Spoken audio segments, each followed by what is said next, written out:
공개 소환 조사는 지난 5월 김계환 사령관이 끝이었습니다. 호주 대사로 출국 직전 자진 출석한 이종섭 전 국방장관도 다시 부르지 않고 있습니다.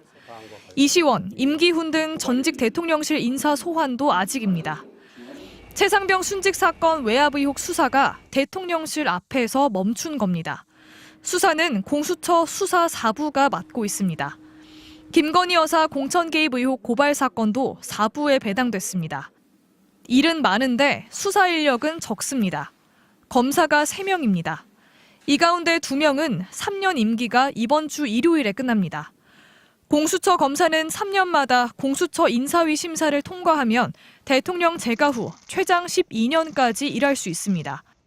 그런데 윤석열 대통령이 8월에 공수처 인사위가 만장일치로 의결한 연임안을 뚜렷한 이유 없이 2달 넘게 재가하지 않고 있는 겁니다. 여당에서는 연임 반대 주장도 나오고 있습니다. 마트 사건 빨리 처리한다 하는 생각으로 연임은 기본적으로 하지 않는 것이 원칙이다. 공수처법상 검사 정원은 25명인데 지금도 18명이라 공수처는 만성적 인력난에 빠져 있습니다. 윤 대통령은 검사 3명 신규 임명안, 검사 4명 연임안 등 모두 7명의 인사결재를 미루고 있습니다.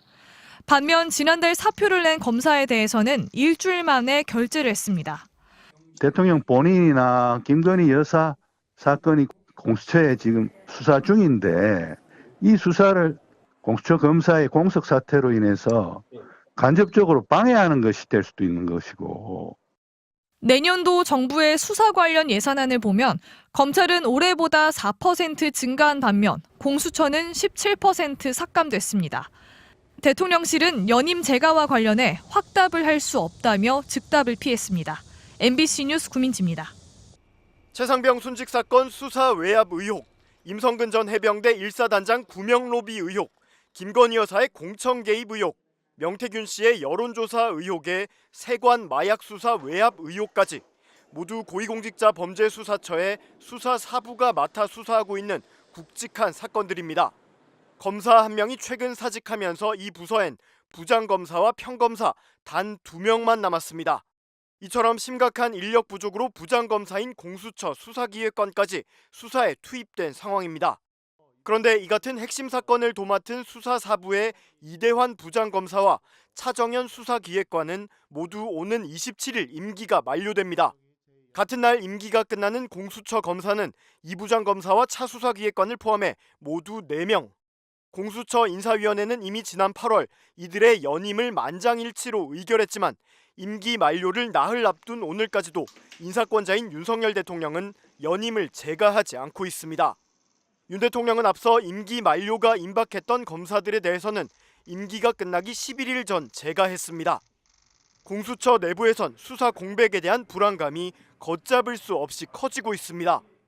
공수처 관계자는 공수처 수사 인력이 넉넉하지 않은 상황에서 연임 재가가 이뤄지지 않을 경우 수사에 상당히 어려움을 겪게 되는 상황이라고 말했습니다.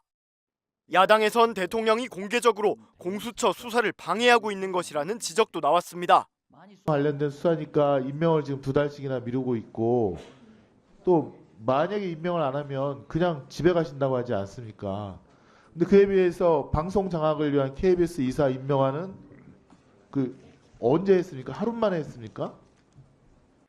고발 사주 사건 제보자인 조성은 씨는 SNS를 통해 임기 만료를 앞둔 이대환 부장검사는 손준성에 대한 실형 판결을 받아내고 그 와중에 최상병 수사외압 사건까지 수사해왔다며 연임 재가를 하지 않는다는 것에 분노를 금할 길이 없다고 밝혔습니다. 조 씨는 11월 1일이 고발 사주 피고인 손준성의 2심 선고일이라 이 부장검사는 연임이 재가되지 않으면 선고 때 법정에 갈 수도 없다며 비열한 행태가 아닐 수 없다고 반발했습니다.